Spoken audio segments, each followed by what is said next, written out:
मैं सिर्फ 20 सेकंड, आग नहीं लगाओ, आग बिल्कुल नहीं लगाओ। कहा अभी कि ये समाज के हाशिए पे जो समाज है उसके विकास की बात है, तो मैं पूछना चाहता हूं क्या केवल हिंदुओं की जातिगत जनगणना होनी चाहिए? मेरे भाई जो बैठे पसमंदा, उनकी जातिगत जनगणना नहीं होनी चाहिए थी? इसके अंदर आप मुझे बताइए, पसमंदा की जातियों का कहां पे वर्णन है?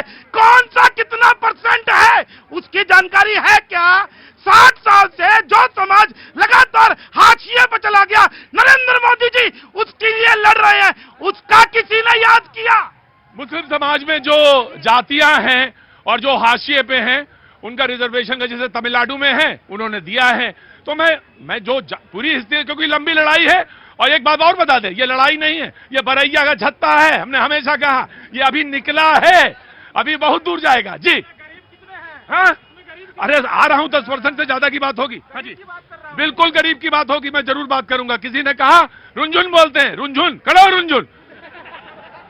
इनका नाम चुनचुन है, मैंने नाम रखा रुंझुन।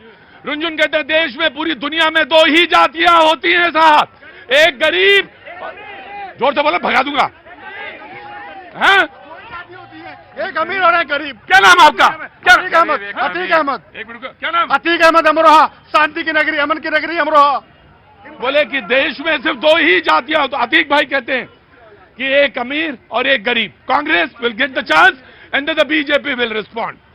अभी जो सबसे पहले तो महात्मा गांधी जी को नमन करना चाहूंगी कि आज बापू की जयंती है और आज ही का वो दिन भी होता है 2014 से, जब हर साल ट्विटर पे ट्रेंड होता है कि गॉडसे जिंदाबाद, गॉडसे अमर रहे। तो मैं आज आपकी जो डिबेट है उससे बोलना चाहती हूँ कि गॉडसे मुर्दाबाद और गॉडसे कहने वाले भी मुर्दाबाद। और आज जो है सूर्य मैथिल जी को आपने 2 बार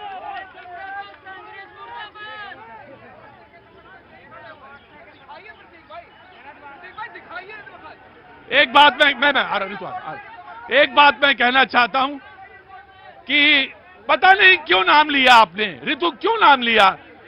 मुझे तो ऋतु पता नहीं क्यों नाम लिया। ऐसा अच्छा माहौल था, गोडसे कहां से आता है इस जगह पे?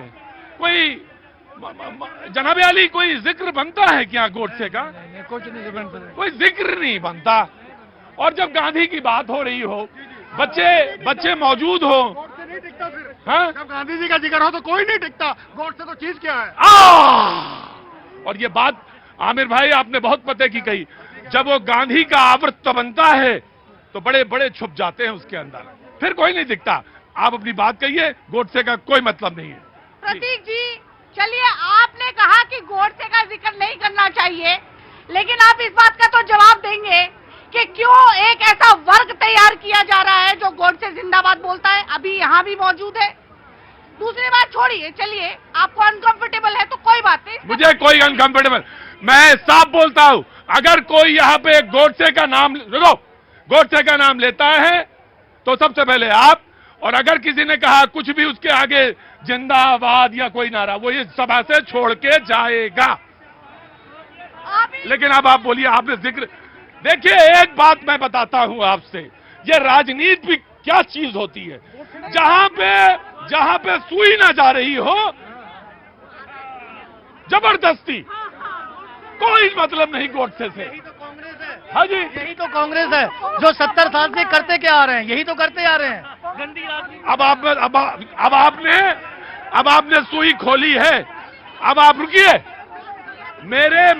देखिए सुनिए, मेरे महात्मा, मेरे गांधी की जगह पे आपने लाइन खींची है, अब तो जनता बोलेगी। जी, 70 साल पुराने मुद्दों पर बात की जाती है और आज तक इस बात पे बात नहीं की जाती कि जेंडर न्यूट्रल लॉज बनाए जाएं, महिलाओं को आरक्षण दिया जा रहा है बिना किसी योग्यता के। तो ये कहाँ का न्याय है? महिलाओं के पास 49 कानून हैं जिसके अंदर की वो पुरुषों को फंसा सकती हैं, पुरुष के पास कोई भी कानून नहीं है। इस भारत के संविधान में, इस भारत की पार्लियामेंट ने पुरुष को एक भी संवैधानिक अधिकार नहीं दिया है कि वो अपनी आवाज उठाकर महिलाओं के खिलाफ भी कुछ बोल सके। महिलाएं भी अत्याचार करती हैं, महिलाएं भी डोमेस्टिक वायलेंस करती हैं, महिलाएं भी। ये शो भी बड़ा अजीबोगरीब है। गांधी से शुरू होता है और गांधी की विचारधारा से होता हुआ न जाने कहां कहां पहुंच जाता है। क्या नाम है आपका? निहाल। हाँ? बेटा है अमरोहा से आया। अमरोहा से। बड़ी अजीबोगरीब बात है। कुछ बोलना है आपको? कोई बात नहीं, महिलाओं के लिए बोलना। कौन बोलेगा महिलाओं के लिए? जी आगे आइए, आगे आइए, आइए आइए जी। हाँ जी, मैं तो कुछ खास नहीं कहना चाहती, बस आपकी फैन हूँ, आपको देखने आई हूँ। और ये कहना चाहती हूँ कि यहाँ पर जो हो रहा है अभी, महिला या पुरुष जो भी कुछ, सबने अपनी जगह पे सब अच्छा काम किया है। सब अच्छा काम करे। मैं तो एक बात कह रहा हूं, मैं जवाब दे देता हूं उनको आपकी तरफ से। अरे जनाबे आली, इतना पटर पटर चटर चटर बोल रहे हो, किसी माँ की ही औलाद हो तुम भी। अब मैं आ रहा हूं। ये बात सच है कि हाई कोर्ट, सुप्रीम कोर्ट के कुछ बेंचेस का कुछ जो रूलिंग्स आई हैं वो मैंने देखी हैं, और यकीनन इस देश जो है कानून से चलता है, और कानून में कोई किसी के साथ गलत करे, ज्यादातर तो तुमने केस देखा होगा भी, बंगाल, राजस्थान, मणिपुर। मुझे मुंह ना खुलवाओ, नहीं अभी पूरी बहस उधर चली जाएगी, तुरंत चली जाएगी उधर। जी प्लीज। हाँ जी प्रतीक जी, 85% SC, ST, OBC इस देश का, और अब मोदी जी की, मोदी सरकार की वो पोल खुल गई कि 90 सेक्रेटरी जो है उसमें से केवल 3 OBC क्यों है। ये सवाल जो हमने उठाया था आज चरितार्थ हो गया। आज इनका जो था वो पोल खुल गई, इनकी जो सच्चाई थी वो जनता के सामने आ गई। अब हुआ बात की बोला इनकी पोल खुल गई। किसकी? बीजेपी वालों की। 90 में 3 थे सिर्फ सेक्रेटरीज, और 5% बजट का एलोकेशन। कहां से आना हुआ आपका? आज महिलाएं बोलेंगी तुमने छेड़ा है बरैया का छत्ता। देखो अभी कहां से आना हुआ? गोरखपुर से। गोरखपुर से। मेरे लोग कहते हैं कि आपके शो में महिलाएं हमेशा दबी रहती, पीछे खड़ी रहती, बोल नहीं पाती। तो जरूर आना, आगे आओ सब लोग, आज जी। और जो पुरुष हैं जिनमें थोड़ी बहुत महिलाएं रहती हैं दिल के अंदर, वो भी आगे आए।